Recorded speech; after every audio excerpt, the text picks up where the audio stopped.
तो फ्रेंड, आप सभी का स्वागत है विजीत स्टडी पॉइंट चैनल में। आज की इस वीडियो में यूपी बीएड काउंसलिंग 2025 से रिलेटेड बात करने वाले हैं। यूपी बीएड की काउंसलिंग में राउंड फर्स्ट का कॉलेज अलॉटमेंट हो चुका है और कॉलेज मिलने के बाद जो एडमिशन का प्रोसेस क्या रहता है उसको देखने वाले हैं कि आपको कॉलेज में कब जाना है।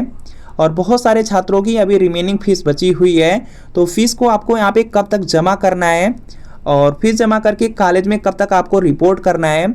और अगर आप सही टाइम पे यहाँ पे कॉलेज की जो फीस है उसको पेड नहीं करते या कॉलेज में सही टाइमिंग में आप रिपोर्ट नहीं करते हैं तो जो आपका एडमिशन होता है वह कैंसिल भी कर दिया जाता है।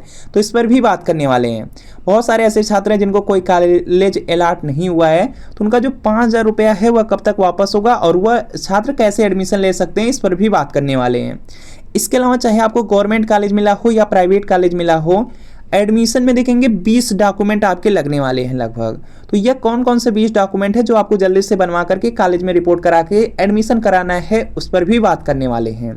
तो यह वीडियो आपके लिए बहुत ज़्यादा इंपॉर्टेंट है। वीडियो को शुरू से लेकर अंत तक आप लोग जरूर देखिएगा। A to Z पॉइंट पर बात करने वाले हैं। तो सबसे पहले आप लोग काउंसलिंग का शेड्यूल देख चुके हैं और जो राउंड फर्स्ट है इसमें जो यहाँ पे कॉलेज अलॉटमेंट है यह आपका यहाँ पर हो चुका है। अब यहाँ पर क्या करना है, सीट कंफर्मेशन फी पेमेंट को करना है और अपना यहाँ पे अलॉटमेंट लेटर उसको डाउनलोड करके कॉलेज में रिपोर्ट करना है। तो कब तक आप लोग यहाँ पे यह कर सकते हैं, इस पर आगे बात करने वाले हैं। सबसे पहले यहाँ पर देख लेते हैं कि किस तरह से छात्रों को कॉलेज अलॉट हुए हैं, कॉलेज की फीस कितनी है, उसके बाद बात करते हैं। तो सबसे पहले यहाँ पे अलॉटमेंट लेटर को डाउनलोड करने के लिए आप यहाँ पे यूपी बीएड की जेईई की जो ऑफिशियल वेबसाइट है, यहाँ पे यूजर आईडी और पासवर्ड डालेंगे, कैप्चा डाल करके लॉगिन करेंगे। लॉगिन करने के बाद यहाँ पर देखेंगे कुछ इस तरह से इंटरफेस आएगा और यहाँ पे साइड में अलॉटमेंट रिजल्ट का ऑप्शन आएगा। अलॉटमेंट रिजल्ट आपको डाउनलोड करना है, उसके बाद अलॉटमेंट लेटर का सेक्शन आएगा, उसको भी आपको डाउनलोड कर लेना है। तो चलिए बात कर लेते हैं किस तरह से छात्रों का अलॉटमेंट लेटर शो हो रहा है। तो यहाँ पर देखेंगे यह देखेंगे यहाँ पे जो गवर्नमेंट कॉलेज होते हैं, यहाँ पर देखेंगे जो यूपी में गवर्नमेंट कॉलेज है, गवर्नमेंट कॉलेज की फीस, सब गवर्नमेंट कॉलेज की फीस अलग अलग है। बहुत सारे ऐसे कॉलेज हैं जिनकी यहाँ पे कॉलेज की फीस 5,000 रुपये है। बहुत सारे ऐसे कॉलेज हैं जिनके कॉलेज की फीस 3,000 रुपये ही है और बहुत सारे ऐसे कॉलेज हैं जिनकी 8,000 है और बहुत सारे ऐसे कॉलेज भी हैं जिनकी फीस यहाँ पे 22,000 30,000 तक भी है। गवर्नमेंट कॉलेज की जो फीस है वह रैंडमली है, तो इस पर भी बात करने वाले हैं। इसके अलावा जो प्राइवेट कॉलेज हैं इसकी फीस यहाँ पे बिल्कुल फिक्स है। प्राइवेट कॉलेज की फीस बिल्कुल फिक्स है कि 51,250 रुपये लगेंगे। तो चलिए इन सब पॉइंट पर बात कर लेते हैं। तो सबसे पहले देख सकते हैं इनको जो कॉलेज अलॉट हुआ है, या यहाँ पर देखेंगे दीनदयाल उपाध्याय गोरखपुर यूनिवर्सिटी का कॉलेज यहाँ पे अलॉट हुआ है। यहाँ से यूनिवर्सिटी चेक कर पाएंगे, यहाँ पे आप लोग कॉलेज चेक कर लेंगे और कॉलेज चेक करने के बाद यहाँ पे टाइप चेक कर पाएंगे। एडेड लिखा हो या गवर्नमेंट लिखा हो तो इसका मतलब है कि आपको सरकारी कॉलेज मिले हैं, और अगर आप पे सेल्फ फाइनेंस्ड लिखा है तो इसका मतलब है कि आपको प्राइवेट कॉलेज मिला है। यह पॉइंट आप लोग यहाँ से देख लेंगे। तो चलिए इनको यहाँ पर देख सकते हैं गवर्नमेंट कॉलेज मिला हुआ है और गवर्नमेंट कॉलेज की फीस देख सकते हैं। इन्होंने यहाँ पे अपने कॉलेज को एक्सेप्ट कर लिया है। जो भी छात्र एक्सेप्ट कर चुके होंगे उनमें यहाँ पे एक्सेप्ट लेकर के आएगा। तो इनके कॉलेज की यहाँ पे फीस कितनी है, यहाँ पर आप लोग देखेंगे तो 5,000 रुपये है। यहाँ पे अलॉटेड कॉलेज फीस कितनी है, 5,000 रुपये है। और इन्होंने काउंसलिंग में 5,750 रुपया दिया था, 750 काउंसलिंग चार्ज था, 5,000 रुपये इन्होंने यहाँ पे एडवांस फीस दिया था। एडवांस फीस यहाँ पे शो हो रही है। तो यहाँ पे जो एडवांस फीस है और जो इनको कॉलेज मिला है दोनों की फीस बिल्कुल बराबर है, तो इनको एक भी रुपया जमा करने की जरूरत नहीं है। यह आप यहाँ पे क्या करेंगे, डायरेक्ट यहाँ पे एक्सेप्ट का जो ऑप्शन है उसको क्लिक करके अपना अलॉटमेंट लेटर डाउनलोड कर लेंगे।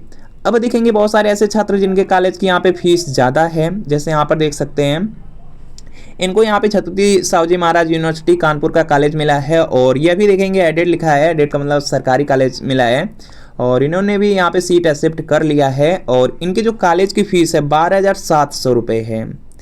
यहाँ पर देख सकते हैं इनके कॉलेज की जो फीस है, एडवांस जो कॉलेज फीस इन्होंने 5,000 रुपया जमा किया था इससे ज़्यादा है।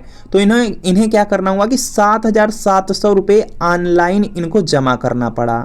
ऑनलाइन जब इन्होंने जमा किया तब जाकर के इनका अलॉटमेंट लेटर डाउनलोड हुआ। तो यह पॉइंट याद कर लेंगे कि अगर आपकी कॉलेज की फीस 5,000 से ज़्यादा है तो आपको क्या करना होगा, जो बची हुई फीस है इस तरह से आप में शो होगा, उस बची हुई फीस को आपको ऑनलाइन जमा करना होगा। अब चलिए यहाँ पे नेक्स्ट पॉइंट पर बात करते हैं। बहुत सारे ऐसे छात्र हैं जिनके कॉलेज की यहाँ पे फीस कम है। यह सब गवर्नमेंट में हो रहा है। यहाँ पर देख सकते हैं डॉक्टर राम मनोहर लोहिया अवध यूनिवर्सिटी का कॉलेज है। एडेड कॉलेज है, मतलब सरकारी कॉलेज है। सरकारी कॉलेज में यहाँ पर देख सकते हैं यहाँ पर देखेंगे इनके जो कॉलेज की फ़ीस है, यहाँ पे सीधा लिखा है अलॉटेड कॉलेज फीस, जो इनका कॉलेज है उसकी जो फ़ीस है यहाँ पे 2,920 रुपये है। अब देखेंगे इनके जो कॉलेज की फीस है 5,000 रुपये से कम है, तो यहाँ पे देखेंगे माइनस लिख करके आ रहा है, माइनस यहाँ पे माइनस 2,080 लिख करके आ रहा है। इसका मतलब है कि इनको 2,080 रुपये वापस किए जाएंगे। जो वापस करने की प्रक्रिया है, जो वह बैंक पासबुक की डिटेल्स यहाँ पे काउंसलिंग में लगाए थे उसी में वापस आएगा, थोड़ा टाइम लगेगा लेकिन वापस आ जाएगा। इनको कुछ भी नहीं करना है, इनको सीधा यहाँ पे डिक्लेरेशन करके अपनी सीट को एक्सेप्ट कर लेना है, इनका एडमिशन यहाँ पे कंप्लीट हो जाएगा। तो यह पॉइंट याद रख लेंगे।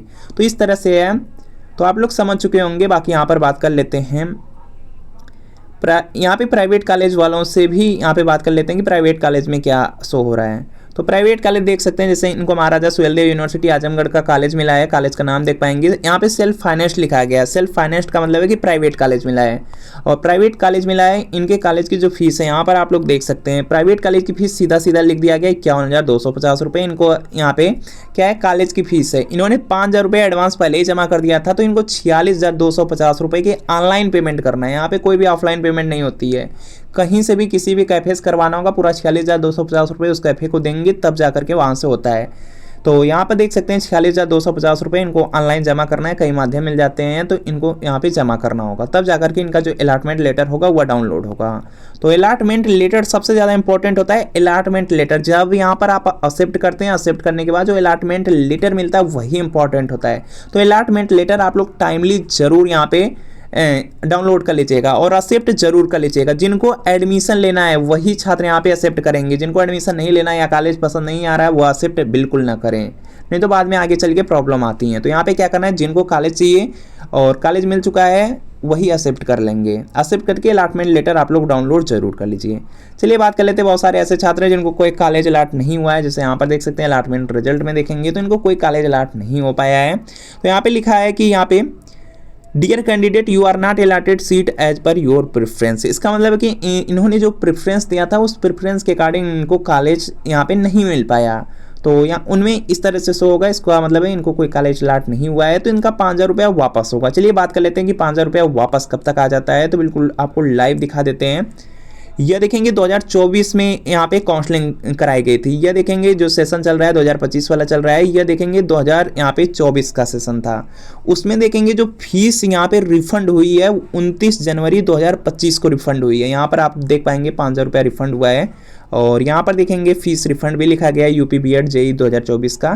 तो इसका मतलब है कि जो आपका यहाँ पे फीस रिफंड होता है बहुत लंबा प्रोसेस है। लगभग आपका यहाँ पे मान करके चलिए कि जनवरी मंथ आ जाएगा आपका यहाँ पे 5,000 वापस होने में। तो यह भी आपका यहाँ पे पॉइंट क्लियर हो जाता है। आपको लाइव प्रूफ सीधा यहाँ पे बैंक की ही डिटेल्स दिखा दी गई।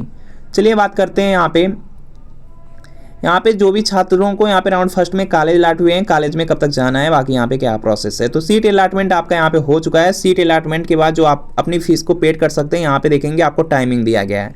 सीट पेड करने की जो टाइमिंग है 25 अगस्त है। आपको क्या करना है, 25 अगस्त से पहले ही या 25 अगस्त तक अपनी जो फाइनल फीस है उसको क्या करना है, पेड कर देना है, ऑनलाइन जमा कर देना है। और यहाँ पे 25 अगस्त के बीच में ही आपको क्या करना है, कॉलेज में रिपोर्ट करना है। इसके बीच में जैसे ही आप यहाँ पे अपनी फीस को यहाँ पे पेड करते हैं उसके बाद सीधा कॉलेज में जाइए, रिपोर्ट कर लीजिएगा। 2 से 3 दिन बाद जाइएगा। अभी कॉलेज वाले क्या करते हैं, लगभग जब कॉलेज जिस दिन यहाँ पे अलॉट हो जाते हैं उसके 2 से 3 दिन बाद प्रोसेस स्टार्ट करते हैं। तो कॉलेज में आपको रिपोर्ट करना है। रिपोर्ट करने की यहाँ पे डेट देख सकते हैं 25 अगस्त तक है। बाकी यहाँ पर अगर 1-2 दिन लेट होगा तभी चल जाएगा, लेकिन कोशिश यही करनी है कि 25 अगस्त तक अपने कॉलेज में आप लोग उससे पहले फीस पेड करके कॉलेज में रिपोर्ट करके एडमिशन जरूर करा लीजिएगा। बाकी कोई इश्यूज नहीं आते हैं। चलिए और भी पॉइंट पर बात कर लेते हैं यहाँ पे कि कॉलेज में किस तरह से रिपोर्ट करना है। तो रिपोर्टिंग के लिए यहाँ पर देखेंगे जो ऑफिशियल वेबसाइट है, गाइडलाइंस है, उसमें आप लोग देख पाएंगे कुछ इस तरह से डॉक्यूमेंट लिखे रहते हैं। आप लोग यहाँ पे डॉक्यूमेंट देख सकते हैं। बाकी अभी आगे आपको दिखाए जा रहे हैं यही आपको डॉक्यूमेंट। बाकी यहाँ पर देख सकते हैं जब आप लोग किसी भी कॉलेज में, अगर गवर्नमेंट कॉलेज आपको अलॉट होंगे तो हर गवर्नमेंट कॉलेज में क्या होता है कि उसमें यहाँ पर अपने अकॉर्डिंग वह आपको इस तरह से जो गाइडलाइंस होती है, गाइडलाइंस को ही देख करके बताते हैं क्या क्या डॉक्यूमेंट उनको चाहिए। और इस तरह से देखेंगे हर कॉलेज वाले अपना जारी कर देते हैं। तो आप लोग देख सकते हैं। बाकी यहाँ पर आपको बता दिया जा रहा है कि क्या क्या आपको यहाँ पे जमा करना होता है। कॉलेज में रिपोर्ट करने टाइम आपको क्या क्या लेकर जाना होगा। तो देखिए सबसे ज़्यादा इंपॉर्टेंट हो जाता है कि आपका यहाँ पे अप्लीकेशन फॉर्म होना चाहिए। एडमिट कार्ड होना चाहिए, स्कोर कार्ड होना चाहिए, अलॉटमेंट लेटर होना चाहिए।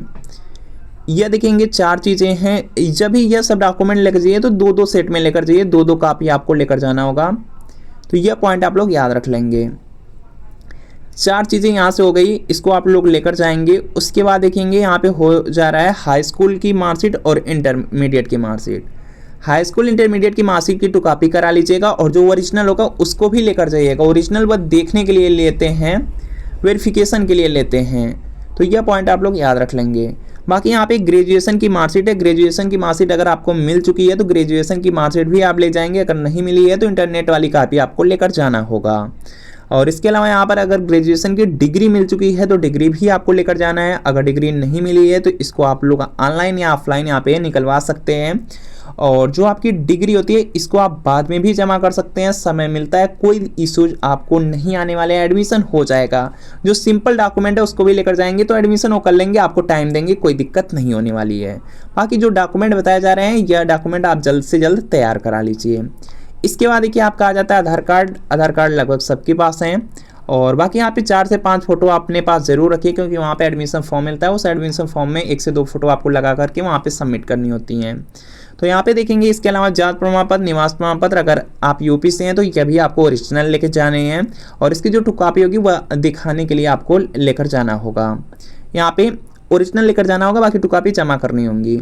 इसके अलावा बहुत सारे छात्र हैं जो EWS सर्टिफिकेट का यूज कर लिए। बहुत सारे ऐसे छात्र हैं यहाँ पर देखेंगे NCC के सर्टिफिकेट का यूज कर लिए, तो ऐसे छात्रों को वह भी सर्टिफिकेट यहाँ पर लेकर जाने होंगे। बहुत सारे छात्रों का यहाँ पे ग्रेजुएशन में 50% नहीं थे, वो उन्होंने एडमिशन अपना PG बेस पर करा लिया, तो उनको PG की भी मार्कशीट लेकर जाना होता है। चलिए यहाँ पे आगे और भी डॉक्यूमेंट है, जैसे ट्रांसफर सर्टिफिकेट है, करेक्टर सर्टिफिकेट है, TCCC है, इसको स्थानांतरण पत्र और चरित्र प्रमाण पत्र कहा जाता है।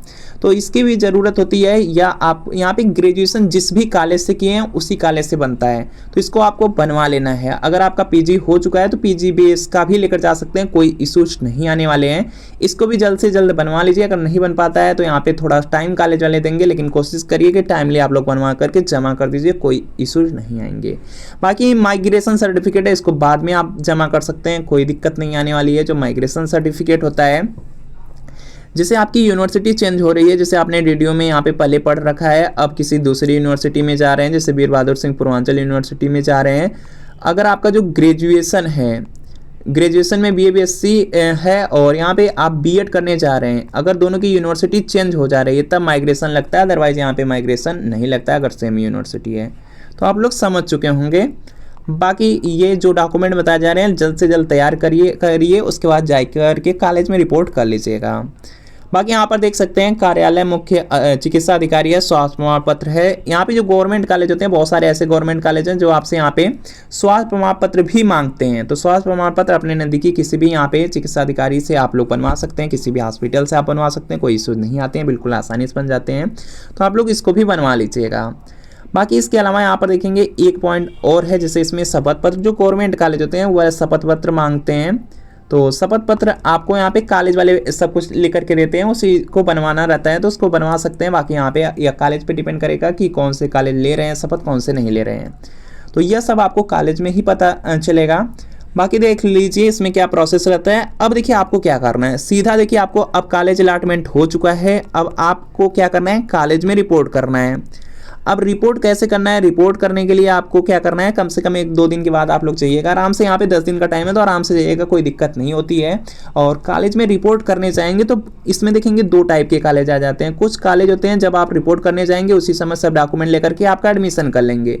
बहुत सारे ऐसे कॉलेज होते हैं कि रिपोर्ट करने जाएंगे तो वो बोल देंगे कि आपको कोई प्रॉपर डेट दे देंगे, 2 से 3 दिन की डेट दे देंगे कि इस डेट के बीच में आइएगा और आप अपना एडमिशन करा लीजिएगा। तो उसी डेट के बीच अपना डॉक्यूमेंट सब तैयार करके वो स्लिप लगा देते हैं कॉलेज में कि ये डॉक्यूमेंट चाहिए, तो वह स्लिप आपको देख लेनी होती है, वह डॉक्यूमेंट तैयार करा के लेकर जाते हैं, उसके बाद एडमिशन हो जाता है। तो एडमिशन हो जाएगा, ज़्यादा परेशान होने की ज़रूरत नहीं है, बिल्कुल आराम से जाइएगा कॉलेज, यहाँ पे एडमिशन हो जाएगा। कॉलेज में सिर्फ आपको जाना है, वही रिपोर्ट करके, वहाँ पे रिपोर्ट करने का मतलब है कि उसमें जो डॉक्यूमेंट होते हैं वही सबमिट करेंगे, काउंसलिंग कराएंगे और आपका एडमिशन कंप्लीट हो जाएगा। बीएड की क्लासेस चलने लगेगी, कोई इश्यूज नहीं आने वाले हैं। तो यही है। बाकी यहाँ पे आपको लास्ट डेट यहाँ पे देखेंगे बता दिया गया है, लास्ट डेट आपको जो बताया गया है यहाँ पर आप लोग देख सकते हैं। जैसे यहाँ पे 25 अगस्त यहाँ पे लास्ट डेट है, बाकी यहाँ पे 1 से 2 दिन एक्स्ट्रा टाइम मिल जाता है, कोई दिक्कत नहीं आने वाली है, लेकिन 25 अगस्त तक आप करा लीजिएगा। इसके अलावा जिन भी छात्रों को कॉलेज अलॉट नहीं हुआ है तो यहाँ पे राउंड सेकंड में या आप फुल काउंसलिंग कराएंगे तो सिर्फ प्राइवेट कॉलेज ही मिलेंगे। तो अगर प्राइवेट कॉलेज में एडमिशन लेना है तो फिर से 5,750 रुपया देके काउंसलिंग कराना होगा। आप लोग कॉलेज चूज कर सकते हैं कोई प्राइवेट कॉलेज। और अगर आपको डायरेक्ट एडमिशन लेना है तो यहाँ पे डायरेक्ट एडमिशन भी आप ले सकते हैं। डायरेक्ट एडमिशन के लिए बिल्कुल सिंपल, आपको कुछ भी काउंसलिंग कराने की ज़रूरत नहीं है। किसी भी प्राइवेट कॉलेज में जाना है, सिर्फ बात कर लेना है फीस से रिलेटेड कि वो कितनी फ़ीस लेंगे, उनको डॉक्यूमेंट दे देना है और जो डॉक्यूमेंट होगी वो आपको 2 कॉपी फॉर्म में देना है। उसके बाद यहाँ पे सीधा आपके मोबाइल पर एक OTP आएगा। जो डायरेक्ट एडमिशन होगा उसकी टाइमिंग होती है, जैसे यहाँ पे डायरेक्ट एडमिशन की टाइमिंग देख सकते हैं 13 सितंबर से लेकर के यहाँ पे 26 सितंबर, इसी के बीच में कभी भी आपके मोबाइल पर एक OTP आएगा। OTP आप बता देंगे, आपका यहाँ पे एडमिशन कंप्लीट हो जाएगा। अलॉटमेंट लेटर अपने से भी डाउनलोड करके आप कंफर्म कर सकते हैं, तो एडमिशन हो जाएगा। बाकी कोई इश्यूज नहीं आने वाले हैं। और इसके अलावा आपको देखिए कमेंट करना है कि आपको यहाँ पे किस टाइप का कॉलेज मिला है और आपको कॉलेज मिला है या नहीं। यहाँ पे देखिए आपको कमेंट क्या करना है कि आपको यहाँ पे किस टाइप का कॉलेज मिला है, गवर्नमेंट मिला है या आपको प्राइवेट कॉलेज मिला है, किस प्रेफरेंस का मिला है कॉलेज, या आप लोग कमेंट कर दीजिएगा। रैंक कितनी थी, स्टेट रैंक कितनी थी, या आप लोग कमेंट कर दीजिएगा। बाकी कोई डाउट हो तो उसको आप लोग कमेंट कर सकते हैं। आपके कॉलेज की फीसेज कितनी हैं, ये सब आप कमेंट कर सकते हैं।